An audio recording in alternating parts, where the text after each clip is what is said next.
যে জায়গাটিতে আছি এটি হলো সৈয়দপুর জেলা, গোসাইর হচ্ছে উপজেলা।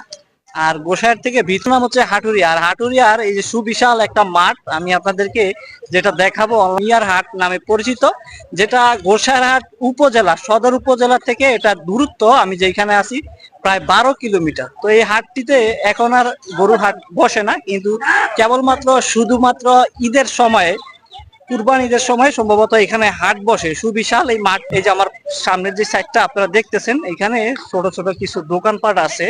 এটি গোসাইহাট উপজেলা থেকে যদি আপনারা এই মাঠটি ভিজিট করতে বা দেখতে আসতে চান, সেক্ষেত্রে গোসাইহাটের যে বাদামতলি যে বাস স্ট্যান্ড, ওইখান থেকে ভ্যানের মাধ্যমে খুব সহজেই আপনারা এই মাঠটিতে কিন্তু আসতে পারবেন। যেটা গোসাইহাট বাদামতলি থেকে অথবা 30 টাকা বা 40 টাকার বিনিময়ে ভ্যান যোগে এই জায়গায় সুবিশাল এই সাবেক মিয়ার হাট নামে যে পরিচিত এই মাঠটি কিন্তু আপনারা দেখতে পারবেন। যেটা আপনারা ঈদ উপলক্ষে আসলে এখানে কিন্তু ছোট আকারে একটা মেলার মতন বসে।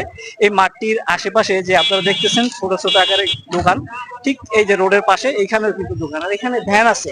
এই ভ্যানের সাহায্যে আপনি এই গোসাইহাটের সদর উপজেলায় যেতে পারবেন, যেখানে ভাড়া লাগবে মাত্র 30 টাকা। সাবেক মিয়ার হাটের এই যে রাস্তাটি আপনারা দেখতেছেন, এটা তো সুবিশাল একটা রাস্তা, আর রাস্তার এই যে দুই পাশেই কিন্তু ছোট ছোট দোকান আছে।